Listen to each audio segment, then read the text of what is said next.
Hello students, ये जो 2 सितंबर को फर्स्ट शिफ्ट में जो पेपर हुआ उसके मेमोरी बेस्ड क्वेश्चंस हैं, बच्चों को किस तरह से याद रहे हैं। तो हम देखते हैं जो फर्स्ट क्वेश्चन है, वो फर्स्ट क्वेश्चन में हमें बोला गया है कि एक प्लेन है 2x - 2y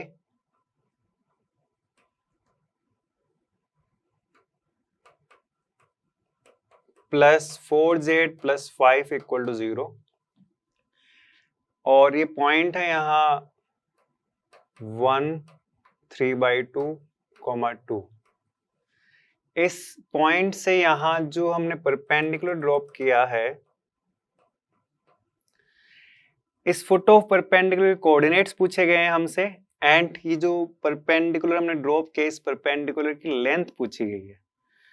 तो हम अगर यहां से देखें तो हमें यहाँ ये प्लेन का जो नॉर्मल वेक्टर है उस नॉर्मल वेक्टर के पैरेलल ही an वेक्टर हो जाएगा। तो जो नॉर्मल वेक्टर है, नॉर्मल वेक्टर ऑफ प्लेन क्या आएगा हमारे पास में 2i cap minus 2j cap plus 4k cap. ये क्या है 2i cap minus 2j cap plus 4k cap. तो मैं इस an लाइन की इक्वेशन लिख सकता हूं, इक्वेशन ऑफ लाइन an। वो जो लाइन a है ना इस नॉर्मल वेक्टर के पैरेलल है, तो डायरेक्शन वेक्टर मिल चुका है। तो इक्वेशन ऑफ लाइन an क्या आएगा r वेक्टर इक्वल्स टू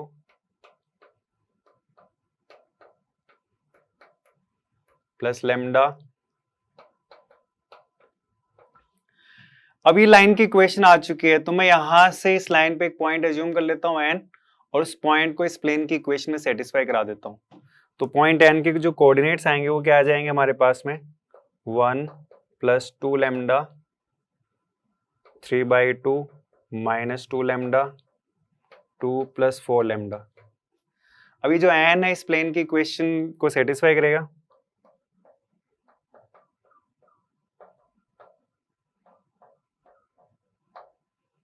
तो इसके इक्वेशन में सेटिस्फाई करा है 2 टाइम्स x, x मतलब x कोऑर्डिनेट आ गया minus 2 times y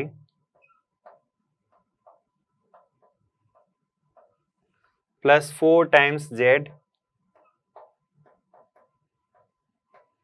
plus 5 equal to 0। तो यहां से हम सोल्व करते हैं तो जो लेमडा आता है, ये कैलकुलेशन हम स्किप कर रहे हैं, तो लेमडा यहाँ -½ आ जाएगा और लेमडा -½ आ गया। अब लेमडा की वैल्यू हम यहाँ n में पुट कर देते हैं। n में जैसे हमने पुट किया तो n के कोऑर्डिनेट्स क्या आ गए आपके पास में, जैसे हमने लेमडा की जगह -½ पुट किया तो 0 5/2 और यहाँ पुट किया -½ तो ये 0। तो ये n के कोऑर्डिनेट्स आ गए, x कोऑर्डिनेट 0 आ गए, y कोऑर्डिनेट 5/2 आ गया और z कोऑर्डिनेट 0 आ गया। अब हमसे डिस्टेंस पूछा गया है, तो a और n ये दोनों पॉइंट्स के कोऑर्डिनेट्स आ चुके हैं। तो जो लेंथ, बेसिकली लेंथ जो होगी वो इस डिस्टेंस के बराबर होगी। लेंथ क्या होगी an डिस्टेंस के बराबर, और हम यहाँ डिस्टेंस फॉर्मूला लगा देते हैं। तो ये कितना आ गया 1 प्लस 3/2 प्लस 3/2 1 3/2 माइनस 5/2 का स्क्वायर 1 और 2 ये 4। तो ये डिस्टेंस कितना आ चुका है हमारे पास में √6। तो लेंथ ऑफ परपेंडिकुलर तो √6 आ गया है और फुट ऑफ परपेंडिकुलर 0,5/2, 0 आ चुका है। वैसे लेंथ ऑफ परपेंडिकुलर में डायरेक्ट भी निकाल सकता था। पॉइंट ए, पॉइंट का प्लेन से डिस्टेंस का फॉर्मूला होता है, तो वहां से भी आप जाकर लेंथ ऑफ परपेंडिकुलर फाइंड कर सकते हो। क्वेश्चन नंबर 2 में हमें एक फंक्शन f(x) दे रखा है।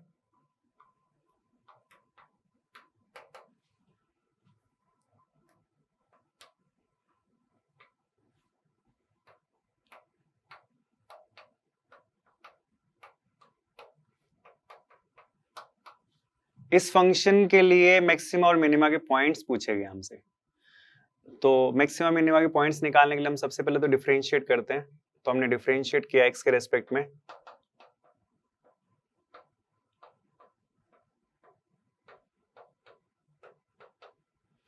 अब मेरा पर्पस है कि यहां से हम फैक्टराइज करते हैं, फैक्टराइज करके हम f(x) का साइन देखेंगे, क्योंकि मैक्सिमा और मिनिमा के पॉइंट्स वो पॉइंट्स होते हैं जहां पर f(x) अपना साइन चेंज कर रहा होता है। तो हम देख रहे हैं कि यहां से -3x तो कॉमन आ गया,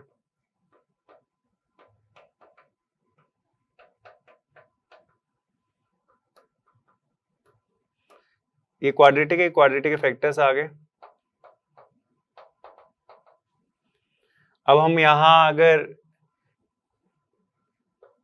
साइन चेक करें तो हमने नंबर लाइन पे मार्क किया, 0 से आगे की वैल्यू पुट करते तो नेगेटिव आता है, फिर यहाँ पॉजिटिव आ रहा है, फिर यहाँ नेगेटिव, फिर यहाँ पॉजिटिव। तो हमने एफ डेस एक्स का साइन देख लिया। अब एफ डेस एक्स का साइन देखें तो यहाँ हम देखें कि जो एफ डेस एक्स वो इंक्रीज करके डिक्रीज कर रहा है, -3 पे डिक्रीज करके इंक्रीज कर रहा है, और 0 पर इंक्रीज करके डिक्रीज कर रहा है। तो हम देख सकते हैं कि -5 और 0 पे तो मैक्सिमा का पॉइंट आ रहा है,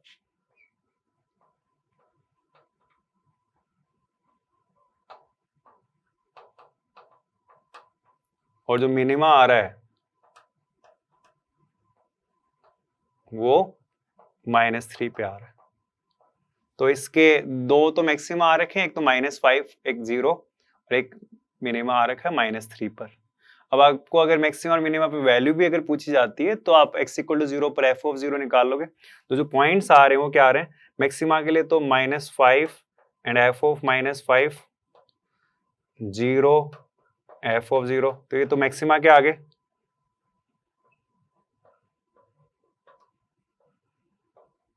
और जो मिनिमा के होंगे वो क्या आएगा, -3, f of -3, ये पॉइंट आ गए।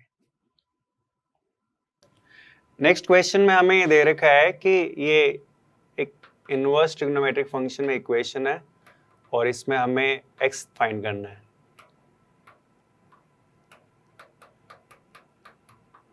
sin inverse 6x plus sin inverse 6√3x = -π/2। तो सबसे पहले तो हम यहाँ से देख के ये भी बता सकते हैं कि जो x होगा वो नेगेटिव ही आएगा ऑब्जर्वेशन से। अब इस तरह की इक्वेशन को हम किस तरह सॉल्व करते हैं, हमने इस एंगल को a मान लिया, इस एंगल को b मान लिया, तो a + b = कितना आ गया, -π/2। इस एंगल को a माना है, इसका मतलब sin a कितना हो जाएगा, 6x, और sin b कितना हो जाएगा, 6√3x। b को उधर ले जाइए आप, दोनों तरफ साइन ले लीजिए,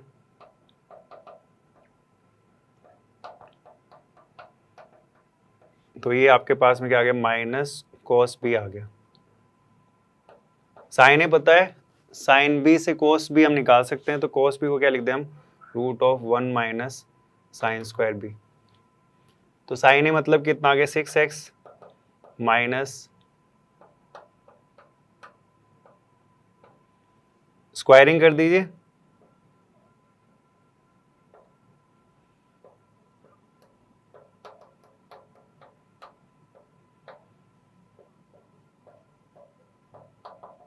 तो यहाँ से x की वैल्यू आ गई +-1/12। वो ऐसे हम इनिशियली ऑब्जर्व कर चुके थे कि x = 1/12, x जो है वो नेगेटिव आएगा, बट फिर भी हम क्या करते हैं, कॉन्सेप्ट हम अगर पूरा अप्लाई करें तो हम क्या करेंगे, ये जो वैल्यूज है ये पुट करके अब चेक कर लेंगे।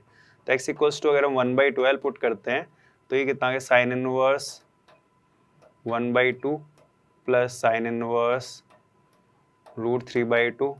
तो ये जो वैल्यू है ये तो वैसे आपके पास में पॉजिटिव है, और जो राइट साइड जो है वो क्या है, नेगेटिव है, इसलिए ये वैल्यू रिजेक्ट हो गई। x = -1/12 हम जब पुट करते हैं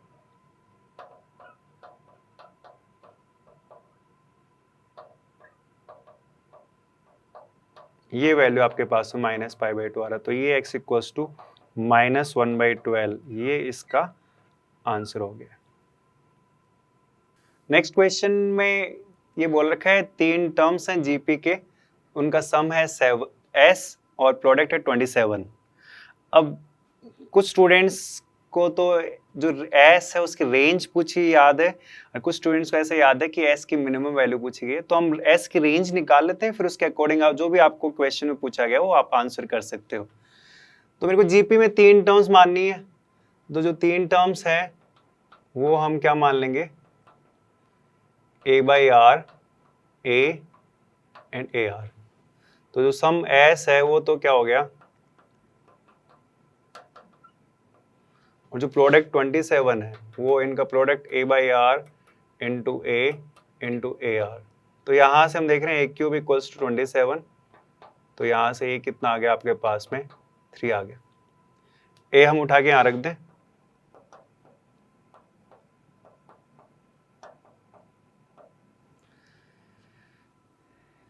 यहाँ 3 तो हमने अलग कर लिया, ये 3, और यहाँ इन दो टर्म्स में से हमने ये 3 कॉमन ले लिया, तो ये क्या आ गया r+1/r। अब ये हमें पता है कि r+1/r की जो रेंज होती है वो आप -∞ से -2 और 2 से ∞। तो r+1/r की रेंज अगर ये है तो यहाँ से हम अगर रेंज निकालें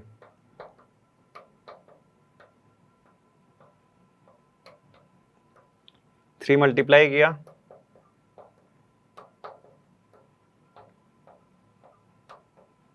फिर इसमें 3 ऐड कर दिया, तो ये -∞ से -3 यूनियन, यहाँ 3 ऐड किया तो 9 to ∞। ये एस का रेंज आ गया है। अब इसमें आपसे जो भी क्वेश्चन पूछा गया है उसका आप आंसर दे सकते हो। नेक्स्ट क्वेश्चन में हमें बोला है कि ये जो लाइन है 3x + 4y = k, ये इस सर्कल के लिए टेंजेंट है।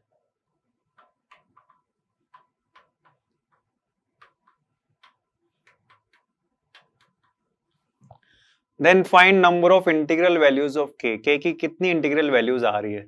तो सबसे पहले तो हम यहाँ इस सर्कल का सेंटर और रेडियस निकाल लेते हैं। तो बहुत सिंपल सा है, वो फॉर्मूला आपको आता है। तो सेंटर और रेडियस हमने निकाले, सेंटर 1,2 आता है और जो रेडियस उसको हम r बोल देते हैं, वो हमारे पास 1 आ रहा है। अब हम कंडीशन ऑफ टेंजेंसी लगा देते हैं। कंडीशन ऑफ टेंजेंसी क्या बोलते हैं? कंडीशन ऑफ टेंजेंसी ये बोलता है कि लाइन की सेंटर से जो डिस्टेंस और रेडियस के इक्वल होना चाहिए। तो लाइन की सेंटर से डिस्टेंस निकालते हैं, P = R होता है कंडीशन ऑफ टेंजेंसी। तो 3 + 8 - k/5 = 1। तो ये k - 11, 5 को हम राइट साइड में ले जाते हैं, मोड ओपन करेंगे तो एक बार तो प्लस के साथ ओपन होगा और एक बार माइनस के साथ ओपन होगा।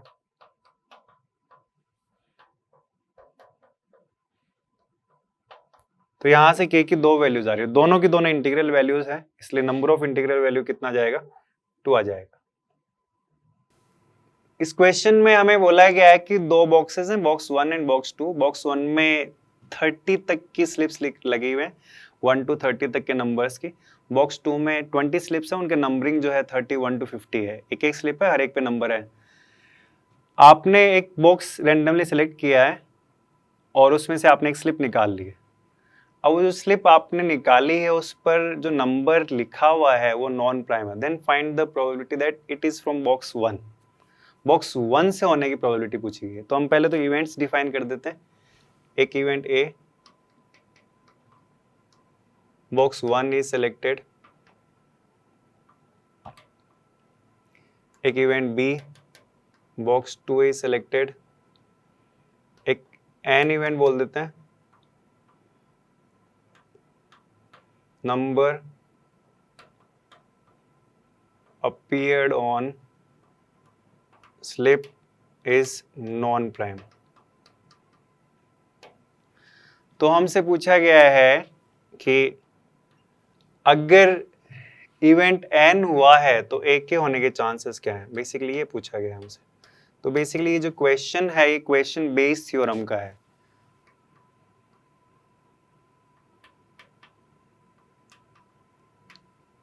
तो बेस थ्योरम अगर हम अप्लाई करें तो यहाँ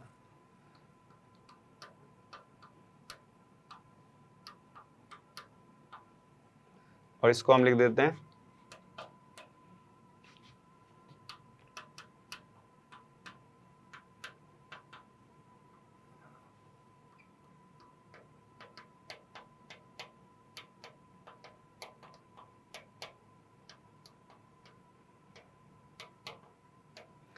तो हमने बेस थ्योरम लगाई। ये क्या बता रहा है? प्रोबेबिलिटी ऑफ इवेंट ऑफ ए के होने के चांसेस इनटू जब ए हो चुका है तो एन के होने के चांसेस। ये क्या बता रहा है? Probability of event of B के होने के चांसेस इनटू जब बी हो चुका है तो ए के होने के चांसेस। ये कंडीशनल प्रोबेबिलिटी है और न्यूमरेटर में ये वाला टर्म ऊपर आ गया। तो अगर हम यहाँ लिखें तो ए के होने के चांसेस जो हैं, मतलब ए के होने का मतलब कि 2 बॉक्सेस हैं, एक बॉक्स का सिलेक्ट, बॉक्स 1 के सिलेक्ट होने के चांसेस 1/2 और बॉक्स 1 का सिलेक्शन हो चुका है तो अब नंबर जो आपने स्लिप निकाली उस पर नॉन प्राइम नंबर हो। तो 1 to 30 अगर हम लिखते हैं 1 2 3 4 5 6 7 8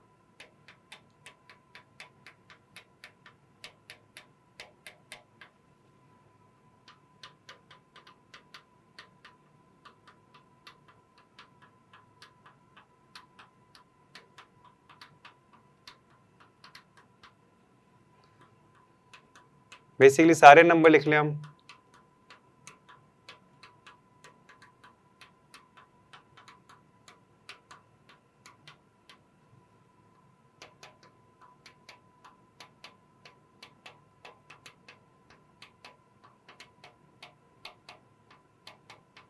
और इन पे प्राइम अगर हम मार्क करते हैं, क्योंकि नॉन प्राइम है तो प्राइम मार्क कर लें।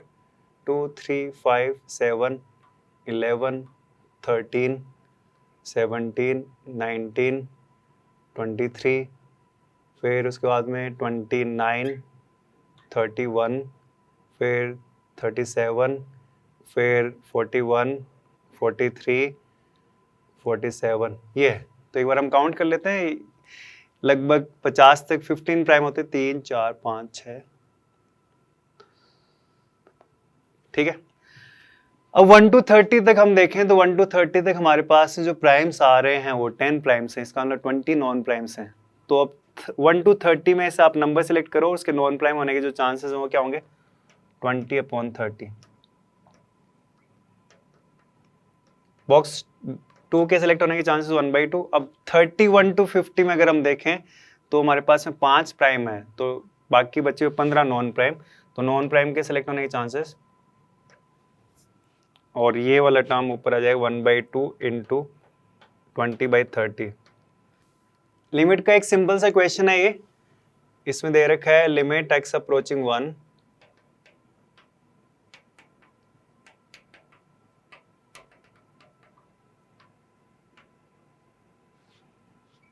Upon this. तो n की वैल्यू बताइए। तो फर्स्ट ऑफ ऑल यहां से मेरे को दिख रहा है कि जो n है एक नेचुरल नंबर है,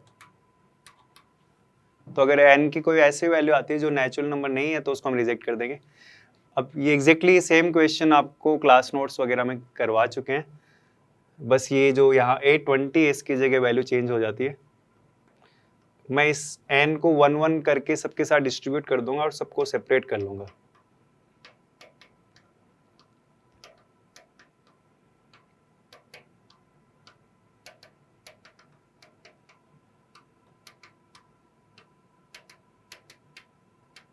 और फिर इस पे लिमिट लगा देते हैं हम।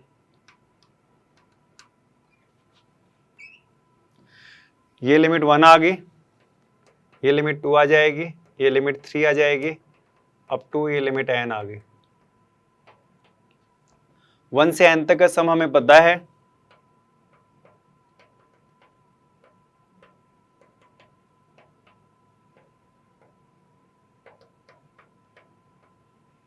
तो ये क्वाड्रेटिक बन गया आपके पास में, इस क्वाड्रेटिक के फैक्टर्स बन जाएंगे।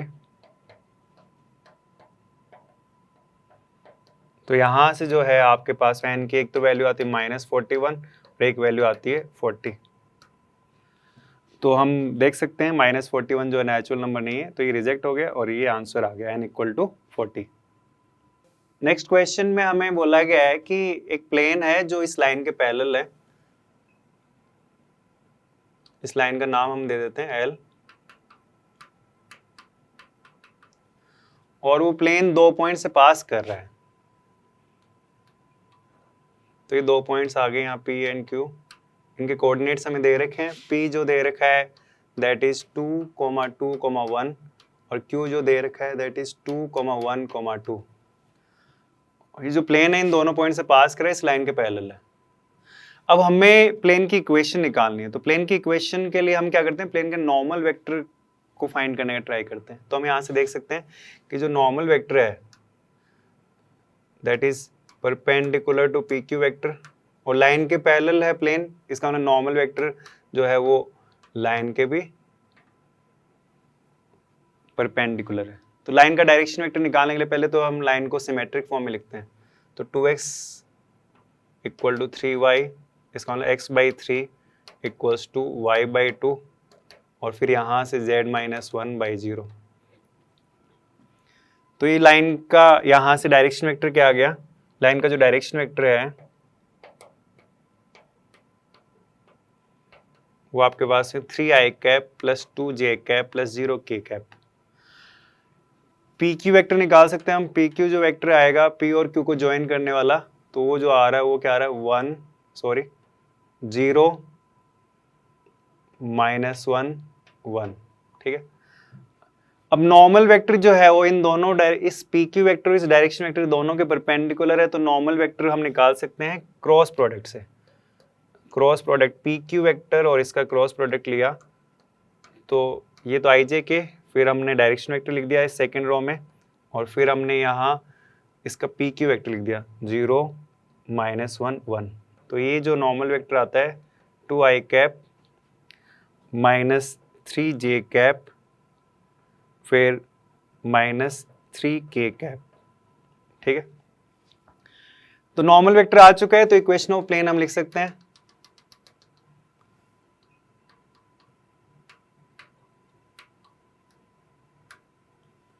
तो ये जो 2i कैप, ये जो i j k के जो कंपोनेंट्स हैं यही x y z के कोफिशिएंट होते हैं। तो नॉर्मल वेक्टर से हमने प्लेन की इक्वेशन लिख दी है 2x - 3y - 3z equal to lambda.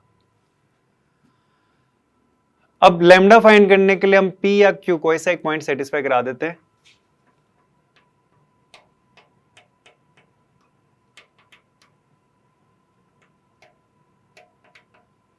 तो 4 - 6 - 3 इक्वल टू लैम्डा। तो लैम्डा हमारे पास में -5 आ गया। तो ये जो इक्वेशन ऑफ प्लेन है इस 5 को आप इधर ले आइए, तो ये इक्वेशन ऑफ प्लेन आ गया। नेक्स्ट क्वेश्चन में सबसे पहले तो हमें ये 2π/n को थीटा बोल देते हैं, क्योंकि 2π/n बहुत जगह लिखना पड़ रहा है। ये कॉम्प्लेक्स नंबर, इस कॉम्प्लेक्स नंबर को basically a + iota b form में एक्सप्रेस करना है। तो हम क्या कर रहे हैं, हमने ये जो 1 + sin theta + iota cos theta, इसको हम z1 बोल देते हैं। और हमसे क्या पूछा गया है कि कॉम्प्लेक्स नंबर है z1 अपॉन, आप देख सकते हो कि जो डिनोमिनेटर में जो कॉम्प्लेक्स नंबर है उसका कॉन्जुगेट ही है, इसकी पावर 3। इस कॉम्प्लेक्स नंबर z को a + आइटा b फॉर्म में एक्सप्रेस करना है। तो 1 + sin theta + iota cos theta, मैं ट्राई कर रहा हूं कि इसको हम पोलर फॉर्म में लिख दें। तो सबसे पहले तो हम इसको, इस sin थीटा को तो cos में कन्वर्ट करते हैं,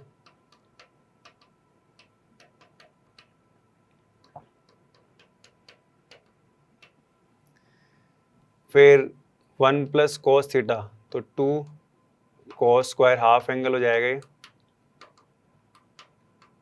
इसको भी हाफ एंगल में कन्वर्ट कर दें हम।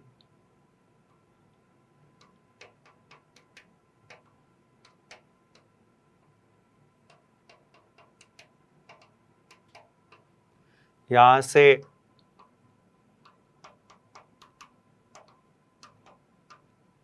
ये तो कॉमन आ गया,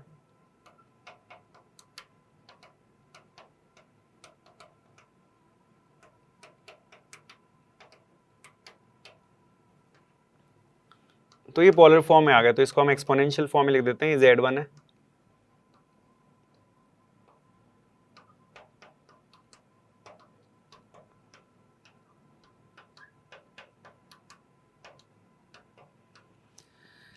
z1 ये आ गया, तो z1 बार जो होगा वो बेसिकली आइटा की जगह आप माइनस आइटा रिप्लेस कर दीजिए।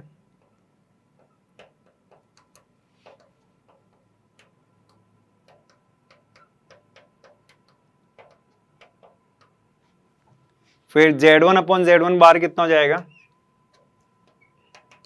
यहां हमने डिवाइड किया तो ये क्या आ गया आपके पास, e की पावर आइटा π/2 माइनस थीटा, और इसकी पावर 3 है। आप ये देख सकते हो z1 अपॉन z1 बार क्या हो गया, e की पावर आइटा, ये ऊपर जाके प्लस हो जाएगा, तो ये बेसिकली एंगल जो है वो डबल हो जाएगा। तो 3 से मल्टीप्लाई किया,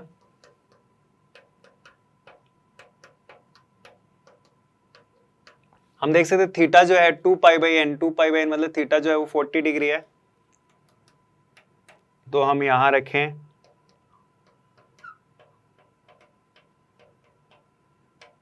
तो ये कितना आ गया, e की पावर आएटा 150 डिग्री। तो इसको अगर हम लिखें cos 150 degree plus iota sine 150 degree, cos 150 degree की जो वैल्यू आएगी वो कितनी आ जाएगी, -√3/2 प्लस साइन 150 डिग्री की हाफ। तो ये आ गया आपके पास में complex number a plus iota b form में। रियल पार्ट आ गया -√3/2 और इमेजिनरी पार्ट आ गया 1/2।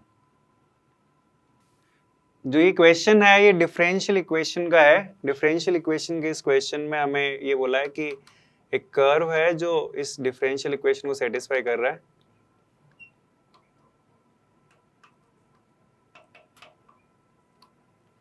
और 0 पर y की जो वैल्यू 1 दे रखी है, पाई पे जो वैल्यू है वो पूछी गई हमसे। तो मैं सबसे पहले तो इससे देखूं तो मेरे को दिख रहा है कि वेरिएबल सेपरेबल का ही टाइप है। y का फंक्शन एक तरफ रख लिया हमने और x का फंक्शन एक तरफ रख लिया। अब हम इंटीग्रेट कर लें। तो इंटीग्रेट किया तो इधर तो आ गया लेफ्ट हैंड साइड में, तो ln ऑफ y प्लस 1, यहाँ -ln of 2 plus sine x। अब हमें पता है कि अगर सब कुछ लॉग में है तो हम जो इंटीग्रेशन कांस्टेंट है वो भी लॉग में ले लेंगे। तो यहां से क्या आ गया, ln ऑफ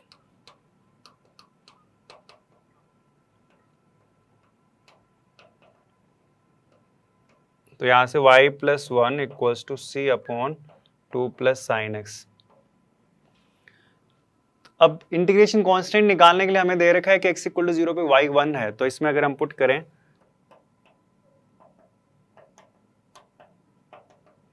तो ये कितना आ गया आपके पास में 2 इक्वल टू c अपॉन 2। इसका मतलब जो c है वो कितना आ गया, 4 आ गया। तो यहाँ इक्वेशन के आगे y plus 1 equals to 4 upon 2 plus sine x। ये कर्व आ चुका है भाई, इसमें x इक्वल टू पाई पे y की वैल्यू पूछी गई है, तो x को आप पाई पुट करें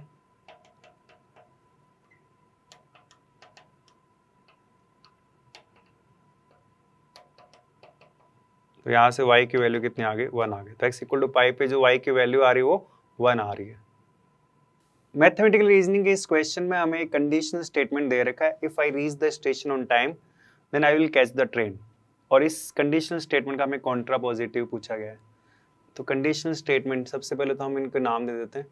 हमें दिया है इफ आई रीच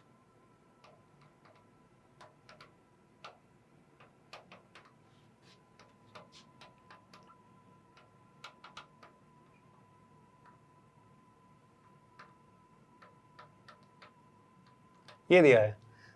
तो ये कंडीशनल स्टेटमेंट है, तो इसको हम P बोल देते हैं और इसको हम Q बोल देते हैं।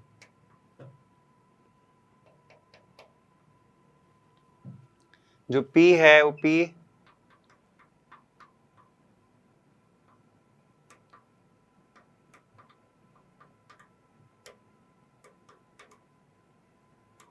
और Q क्या है,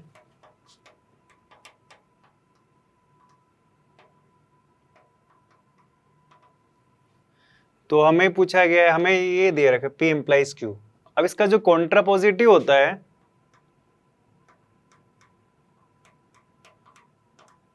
कॉन्ट्रापोजिटिव क्या होगा, -Q इम्प्लाइज -P। तो इसको अगर हम लैंग्वेज के फॉर्म में लिखें -Q मतलब ये, इफ I will not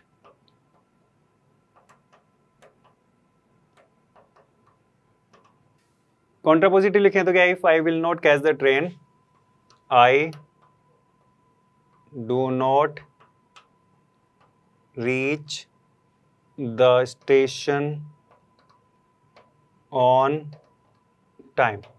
तो इस तरह से हमने इस कंडीशनल स्टेटमेंट का कॉन्ट्रापोजिटिव स्टेटमेंट निकाल लिया। स्टैटिस्टिक्स के इस क्वेश्चन में हमें सेट x दे रखा है। x हमें इस तरह से देखा 1 to 17 के नेचुरल नंबर्स हैं और सेट y दिया है। सेट y क्या है कि सेट x के ही एलिमेंट्स को ए एक्स प्लस बी कर दिया, ए और बी हमें निकालना है। ए और बी निकालने के लिए हमें बोला गया है कि एक्स जो सेट वाई में एलिमेंट्स है इनका जो मीन है वो 17 है और जो वेरिएंस है वो 216 है। तो अगर हम यहाँ देखें तो सेट एक्स के सारे एलिमेंट्स हमें पता है तो इसका मीन निकाल सकते हैं। इसका जो मीन आएगा एक्स बार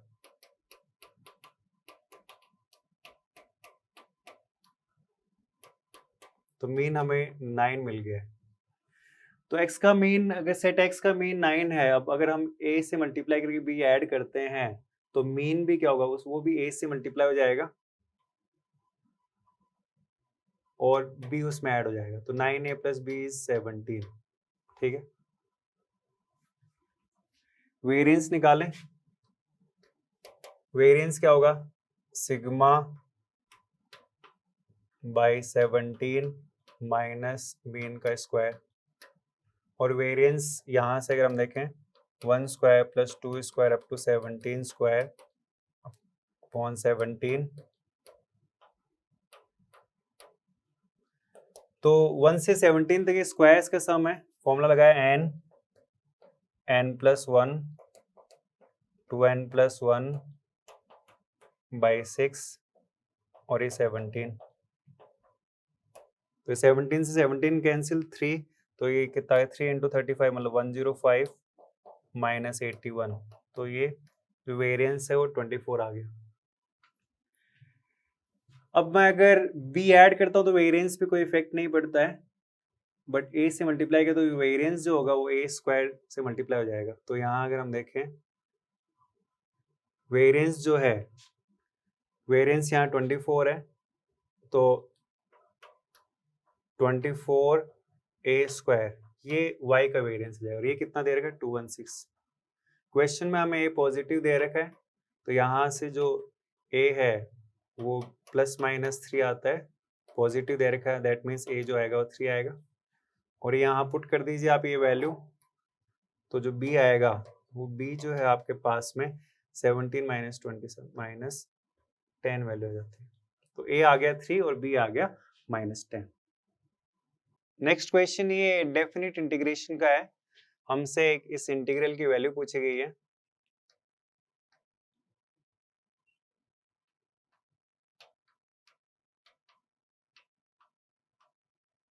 तो अगर हम सबसे पहले यहाँ डिफाइन करें तो इस मोड को अगर हम डिफाइन करते हैं mode of x minus 1 minus x, तो इसको अगर हम देखें कि कब पॉजिटिव है कब नेगेटिव है, तो हम ग्राफ बना लेते हैं मोड x माइनस 1 का।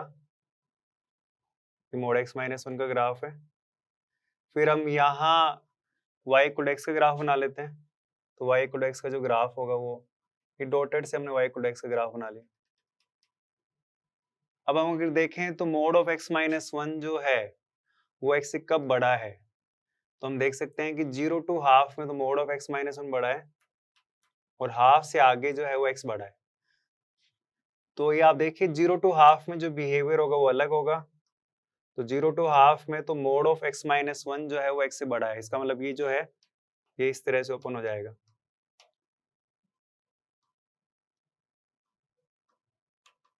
और हाफ टू 2 में जो x है वो उससे बड़ा है। ठीक है, अब एक और मोड है इसको ओपन करना, तो 0 टू हाफ में तो यहाँ कोई टेंशन है नहीं, इसको हम डायरेक्ट ओपन कर सकते हैं।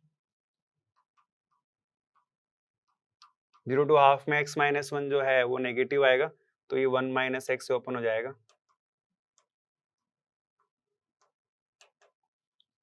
हाफ टू 2 में मैं देख रहा हूँ हाफ टू 1 में अलग बिहेवियर है और 1 टू 2 में अलग बिहेवियर है। तो हाफ टू 1 में ये जो x माइनस 1 है 1 माइनस एक्स से ओपन होगा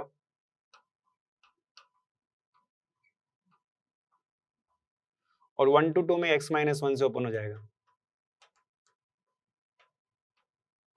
तो इस तरह से हमने जो दो मोड है वो हटा दिए, पहले बाहर वाला मोड हटाया फिर अंदर वाला मोड हटाया।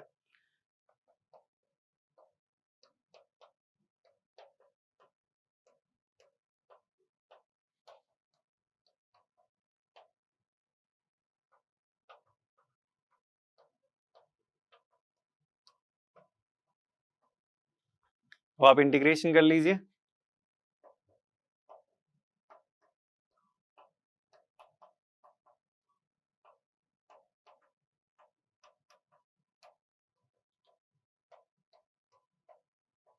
तो ये जो हम लिमिट्स पुट करते हैं, तो लिमिट्स पुट करने पे इसकी वैल्यू आ जाती है 1/4, इस सेकंड वाले की वैल्यू आ जाती है 1/4 और इसकी वैल्यू आ जाती है 1। तो ये जो वैल्यू है फाइनली 3/2 मिल जाती है हमें। नेक्स्ट क्वेश्चन जो है वो मैक्सिमम मिनिमा का है। उसमें हमें दे रखा है कि px एक 3 डिग्री का पॉलिनोमियल है, उसमें x इक्वल्स टू 1 पे मैक्सिमम वैल्यू 8 आ रही है, x इक्वल टू 2 पे मिनिमम वैल्यू 4 आ रही है। तो p ऑफ 0 पूछा गया है। तो हम देख सकते हैं x इक्वल्स टू 1 और x इक्वल टू 2 ये मैक्सिमम और मिनिमम आ रहे हैं। That means x equal to 1 और x equal to 2 p dash x के रूट्स हो जाएंगे। तो हम देख रहे हैं px जो है 3 डिग्री पॉलिनोमियल है, that means p dash x के 2 ही रूट होंगे और दोनों रूट्स हमें पता है। तो हम p डैश x अज्यूम कर सकते हैं यहाँ से लैम्डा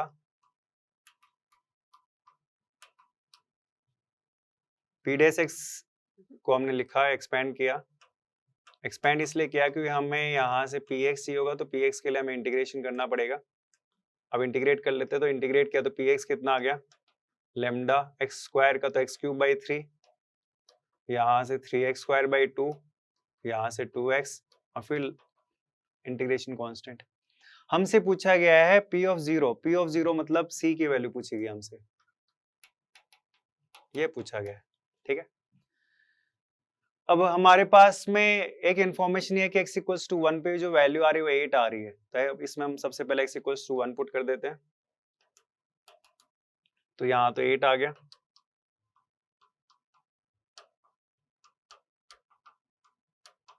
तो यहाँ से हमने सोल्व किया तो ये 8 इक्वल्स टू 5 λ/6 प्लस c, ये एक इक्वेशन आ गई। फिर एक और इन्फॉर्मेशन x इक्वल टू 2 पर जो मिनिमम वैल्यू 4 आ रही है, मतलब x इक्वल्स टू 2 पर पुट करने पर यहाँ px ये वैल्यू जो आ रही है 4 आएगी। तो x इक्वल्स टू 2 पुट किया, x इक्वल्स टू 2 पुट किया तो यहाँ तो 4 आ गया, lambda 8/3, 2 to 4 -6 plus 4 plus c।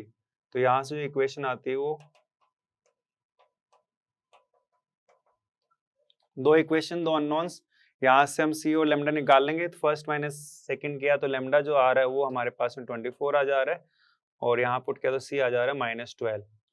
इसका मतलब p ऑफ 0 की वैल्यू पूछी गई, p ऑफ 0 c है और ये वैल्यू कितनी आ रही है आपके पास में -12 आ जा रही है। कॉन्टिन्यूटी डिफरेंशियबिलिटी का ये नेक्स्ट क्वेश्चन है। इसमें fx दे रखा है आपको डिफाइन करके, ये -1 से 1 में अलग डेफिनेशन है, 1 to 3 में अलग डेफिनेशन है, 3 to 4 में अलग डेफिनेशन है। इसमें एक कंडीशन दे रखी है fx जो है 1 और 3 पे कंटिन्यूस है और f'0 प्लस f'2 की वैल्यू e है, तो आपको यहाँ से a निकालना है। तो सबसे पहले हम 1 पे कॉन्टिन्यूटी लगा देते हैं। 1 पे कॉन्टिन्यूटी अगर हम लगाएं तो 1 पे जो लेफ्ट हैंड लिमिट है वो आ रही है, फंक्शन की वैल्यू भी यही आ रही है, 1 पे जो राइट हैंड लिमिट वो आ रही है c। तो एक इक्वेशन तो ये आ गई हमारे पास में। फिर x इक्वल टू 3 पर कॉन्टिन्यूटी की अगर हम लगाएं, x इक्वल टू 3 पर जो लेफ्ट हैंड लिमिट है वो आ रही है 9c, राइट हैंड लिमिट जो आ रही है वो हमारे पास में आ रही है यहाँ 3 to 6a प्लस c। तो यहाँ से 8c इक्वल टू 6a मतलब 4c इक्वल टू 3a, ये सेकेंड इक्वेशन आ गई। अननोन्स हमारे पास a, b और c है, तो एक और कंडीशन दे दी गई हमें f'0 plus f'2 equal to e। तो अगर हम f'0 निकालें तो f'0 मतलब आप देख सकते हो -1 से 1 वाली जो डेफिनेशन आ रही है उसमें आप a की पावर x माइनस b की पावर -x और इसमें आप x इक्वल टू 0 पुट कर दें तो ये कितना आ गया a माइनस b। f'2 तो आप देख सकते हो 1 से 3 में जो डेफिनेशन आ रही है 2cx और उसमें आप x इक्वल टू 2 पुट कर दें तो a minus b plus 4c, ये हमारे पास में वैल्यू आ गई e। तो 4c की जगह हम क्या पुट कर दें 3a, तो यहां कितना आ गया 3a मतलब 4a minus b is e। तो अब हम देख सकते हैं कि हमारे पास में ए, बी और आप यहाँ से कोई सी भी 3 इक्वेशन उठा ले और इनको सोल्व कर ले, यहाँ से आपके पास में ए आ जाएगा। थोड़ा सा मैं सिंप्लीफाई करके दे देता हूँ। ए की जगह, सी की जगह हम क्या रख दें, 3a/4, 3a/4 रखा,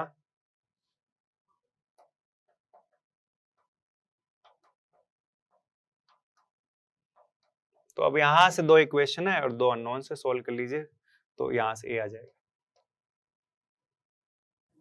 इस नेक्स्ट क्वेश्चन में हमें सीक्वेंस दे रखी है, इस सीरीज का सम हमसे पूछा गया है।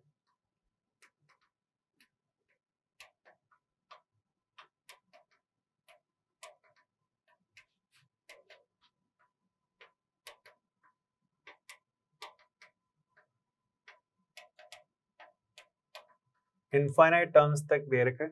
मैं इसमें x माइनस वाई से मल्टीप्लाई डिवाइड कर देता हूँ। तो जैसे मैंने मल्टीप्लाई डिवाइड किया तो ये तो बाहर आ गई। ये जो पहला फैक्टर ये x square minus y square बन जाएगा। दूसरा फैक्टर है वो x cube minus y cube बन जाएगा। नेक्स्ट फैक्टर जो एक्स की पावर 4 माइनस वाई की पावर 4 बन जाएगा, ऐसे। अब हम क्या करेंगे, इनफाइनाइट तक 2 इनफाइनाइट सीक्वेंसेस लिखी हुई हैं। एक्स वाले सीक्वेंस को एक साथ ले लेते हैं और वाई वाले सीक्वेंस को एक साथ ले लेते हैं।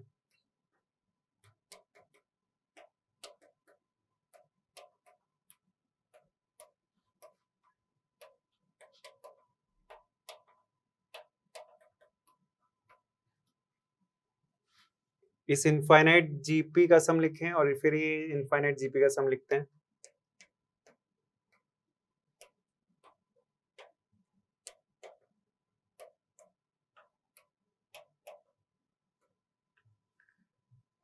यहां से कॉमन लिया,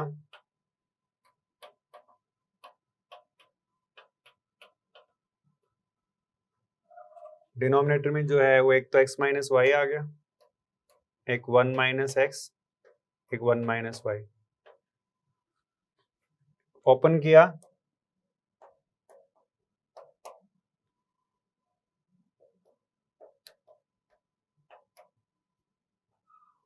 ये डिनोमिनेटर में 3 फैक्टर्स हैं। अब मैं अगर यहां से देखूं और यहां से देखूं तो एक x माइनस वाई का फैक्टर कॉमन आ गया, तो x माइनस वाई तो पूरा कॉमन आ गया। यहां से जो है x plus y minus x y denominator में,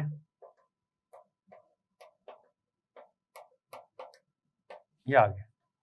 तो ये x माइनस वाई से x माइनस वाई कैंसिल हो गया और ये सीरीज का सम आ गया। जो नेक्स्ट क्वेश्चन है ये क्वाड्रेटिक इक्वेशन का है। इस क्वेश्चन, ऐसा क्वेश्चन ऑलरेडी पहले जेई में आ रखा है, जेई एडवांस्ड में भी आ रखा है, जेई मेन में भी आ रखा है। इस क्वेश्चन में बोला है कि ये क्वाड्रेटिक इक्वेशन है, इसके रूट्स अल्फा बीटा, और हमें एक एक्सप्रेशन दे रखा है S N equal to alpha की पावर n प्लस बीटा की पावर n, और n की वैल्यू 1 2 3 4, ये सारे नेचुरल नंबर्स आप पुट कर सकते हो। तो फिर हमें 4 ऑप्शन दे रखे हैं, हमें S4 S5 और S6 में रिलेशन निकालना है।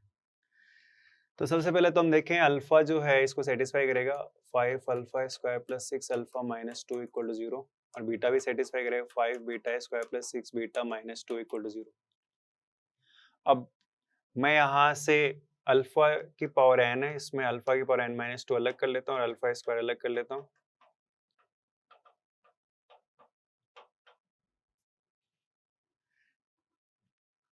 अल्फा स्क्वायर को मैं अल्फा और इसके टर्म्स में रख सकता हूँ, तो हमने देखा यहाँ से अल्फा स्क्वायर क्या लिख सकते हैं, alpha square equals to 2 minus 6 alpha by 5। Similarly beta square भी क्या लिख सकते हैं हम, 2 माइनस 6 बीटा बाई 5। ठीक है, तो वैल्यूज उठा के यहाँ रखिए।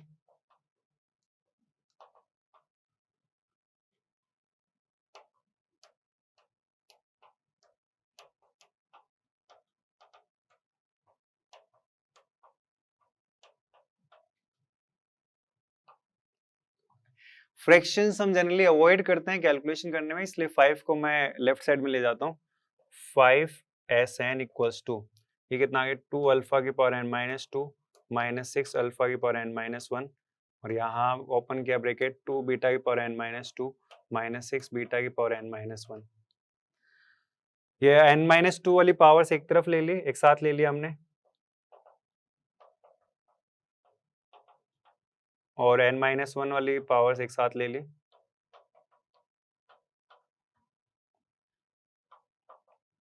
तो हम देख सकते हैं ये जो है ये Sn-2 आ गया, और ये जो है ये Sn-1 आ गया। तो ये Sn-2 और Sn-1 में रिलेशन आ गया। मेरे को S4, S5 और S6 में रिलेशन चाहिए, तो मैं n को 6 पुट कर देता हूँ यहाँ। तो मैंने जैसे ही n को 6 पुट किया तो ये क्या बन गया, 5 S6 equals to 2 S4 minus 6 S5।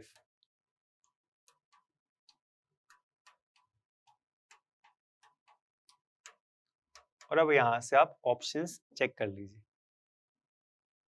Next question complex number का है। कॉम्प्लेक्स नंबर इसमें हमें दे रखा है z minus alpha upon z plus alpha is purely imaginary, और मोड z की वैल्यू 82 दे रखी है,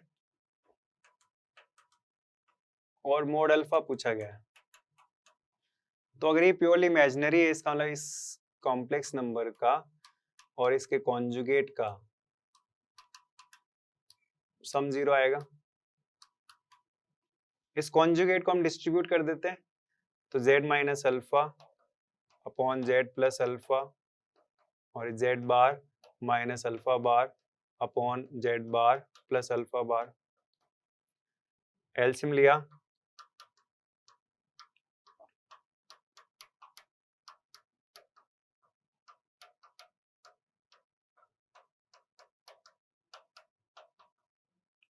ओपन कीजिए, ओपन किया तो z bar minus alpha z bar plus alpha bar z minus alpha alpha बार।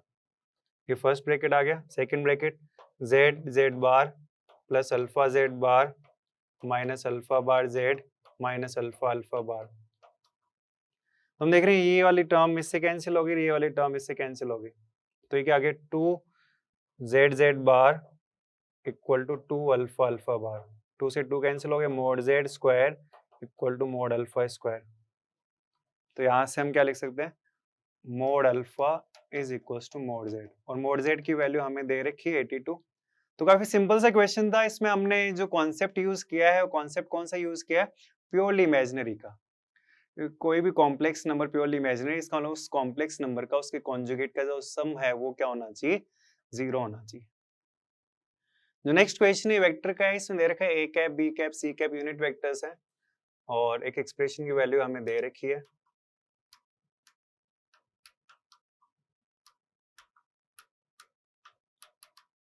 और एक दूसरे एक्सप्रेशन की वैल्यू हमसे पूछी गई, इसको हम e बोल देते हैं।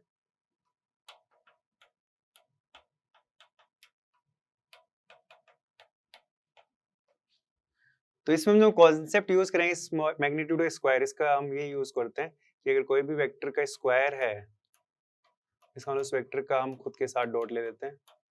तो इस कॉन्सेप्ट का यूज करके स्क्वायरिंग कर देते हैं। तो यहाँ से हम स्क्वायरिंग किया तो ये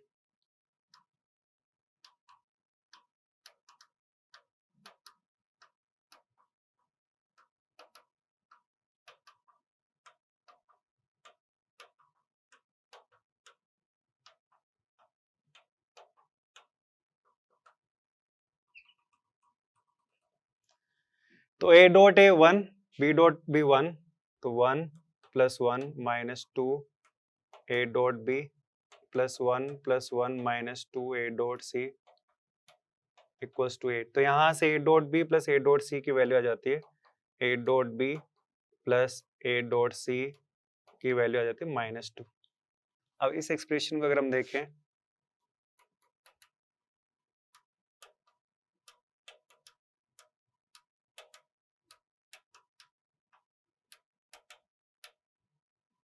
इसका स्क्वायर किया इस कॉन्सेप्ट का यूज करते हुए,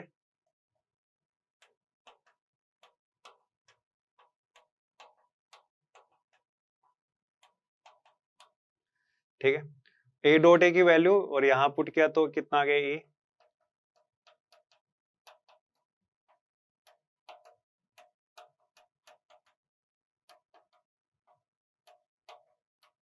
तो ये आ गया 10 प्लस 4 कॉमन आ गया,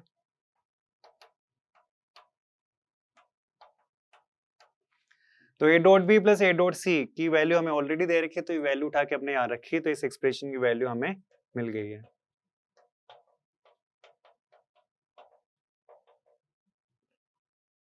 next question area under curve का है। इसमें आपको बोला गया है कि दो इनइक्वालिटीज से जो एरिया रिप्रेजेंट हो रहा है, ये इस रीजन का एरिया निकालना। तो फर्स्ट ऑफ ऑल अगर हम देखें first inequality x square by 4 plus y square by 9 less than equal to 1, तो वो एक एलिप्स को रिप्रेजेंट कर रहा है। ये एक वर्टिकल एलिप्स है, ये हमने वर्टिकल एलिप्स बनाया, ठीक है। ये पॉइंट आ रहा है 2,0, ये पॉइंट आ रहा है 0,3, लेस देन इक्वल टू 1 मतलब जो रीजन है वो इनसाइड एलिप्स है, ठीक है। 3 mod x plus 2 mod y greater than equal to 6। Next अगर हम देखें 3 mod x plus 2 mod y, तो ये हमने देखा है कि ये जो लाइन ये इस तरह से एक रोम्बस बनता है। वो यहाँ से समझ में आया कि इसको अगर हम डिवाइड करते हैं 6 से, तो ये जो रोम्बस है वो इन पॉइंट से पास करेगा। ग्रेटर देन इक्वल टू 1 मतलब मैं देख रहा हूँ ओरिजिन इसको सेटिस्फाई नहीं करे, इसका मतलब ओरिजिन के अपोजिट साइड मतलब इधर की तरफ की बात हो रही है,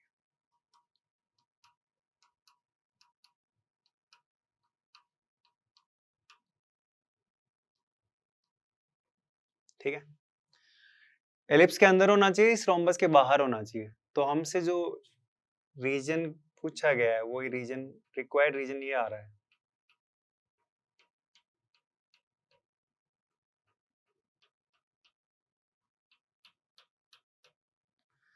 तो रिक्वायर्ड रीजन का जो एरिया होगा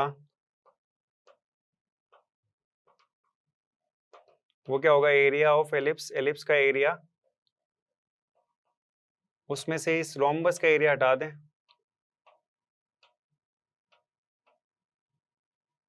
तो एलिप्स का जो एरिया होता है वो क्या होता है, पाई ए बी। तो हम यहाँ देख सकते हैं जो ए है वो तो 3 और बी है वो 2 है, तो पाई ए बी। रोम्बस का एरिया, रोम्बस अब हम अगर रोम्बस का एरिया की बात करें तो half d1 d2, area of rhombus क्या होता है, हाफ d1 d2, डायगोनल्स की लेंथ है d1 एंड d2, तो हाफ, ये डायगोनल कितना हो गया 4 और ये डायगोनल कितना हो गया 6, तो ये कितना आ गया 6 पाई माइनस 12। तो रिक्वायर्ड एरिया हमारे पास में क्या आ गया, 6 पाई माइनस 12। नेक्स्ट जो क्वेश्चन और परमुटेशन कॉम्बिनेशन का है, इस क्वेश्चन में हमसे पूछा गया है कि जो मदर वर्ड है